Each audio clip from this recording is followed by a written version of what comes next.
El día de mañana es 15 de septiembre. Sé que ustedes no lo saben, por eso se los tengo que aclarar. ¿Qué más se los tengo que decir?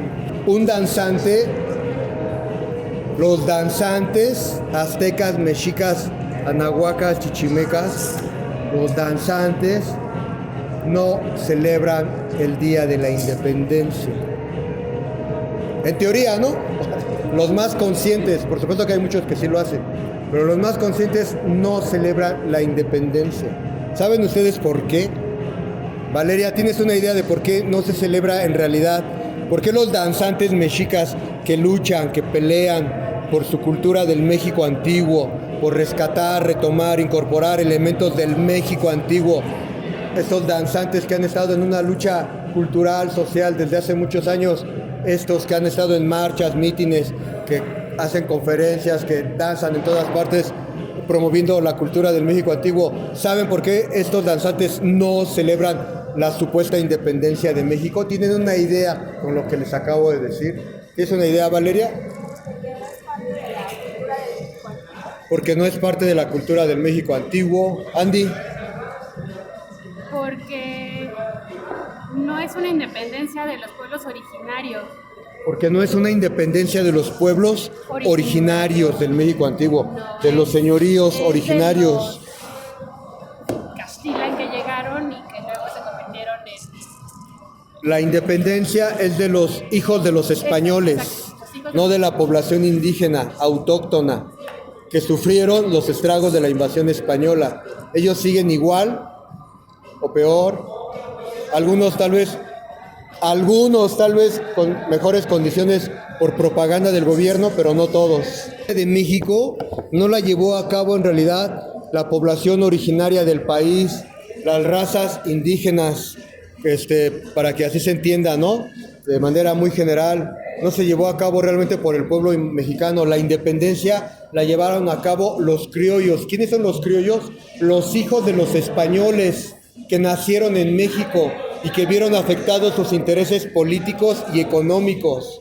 Como tenían afectados intereses políticos, porque no podían ocupar puestos importantes en la corona española aquí en México, económicos, porque no podían tener la misma riqueza que los españoles nacidos allá en la península ibérica, porque las reformas económicas de aquel tiempo, que fueron las reformas borbónicas, limitaron a los hijos de los españoles aquí en lo que antes era la Nueva España.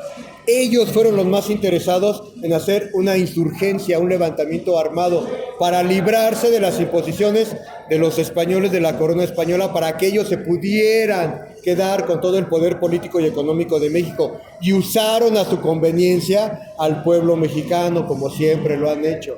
Usaron a su conveniencia a la población indígena y a los mestizos, a la población mestiza de aquel tiempo. La usaron a su conveniencia.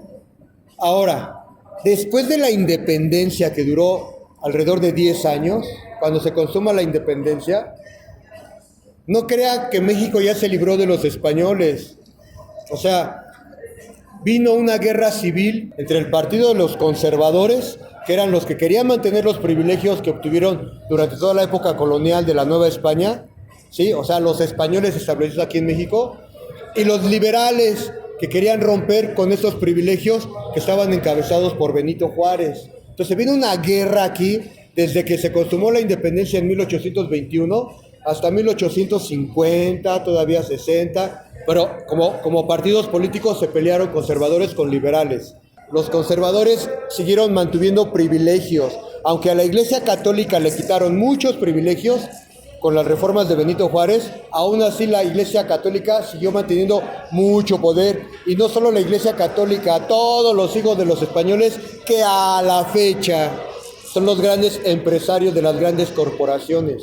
Y no solamente ya los españoles, o sea, México no solo no se independizó en realidad de España, sigue siendo dependiente de las grandes empresas, corporaciones de extranjeros, ya no solo españoles, sino de norteamericanos, de chinos, japoneses. Dependemos de los productos chinos, dependemos de Estados Unidos, de su economía. México depende de aquí, de allá. O sea, ¿de cuál independencia me hablan, por el amor de Quetzalcóatl? México no es independiente en términos económicos y políticos, estrictamente hablando. ¿Se da cuenta por qué los danzantes no celebran una independencia? Hay mucho trabajo todavía por hacer. Digamos que hay una independencia, entre comillas, cultural, pero política y económica no seguimos hablando español y seguimos manejando el peso, nuestra moneda es el peso, que es la moneda que trajeron los españoles. Tenemos todavía muchas costumbres occidentales traídas por los españoles. Entonces, por favor, por el amor de Quetzalcóatl, bueno, ustedes son nuevecitos, ¿verdad? Todavía les voy a dar chance que mañana se echen un pozolazo y unas tostadas si quieren, ¿no? Pero ya vayan pensando que ya como danzantes que ya andan el camino rojo de la cultura del México antiguo, esas cosas son cuestiones ideológicas, principios ideológicos que un danzante hecho y derecho ya no hace por una cuestión de conciencia cultural. ¿Cuál independencia? Jamás la hubo. Se independizaron los criollos, los hijos de los españoles de la corona española, nada más ellos.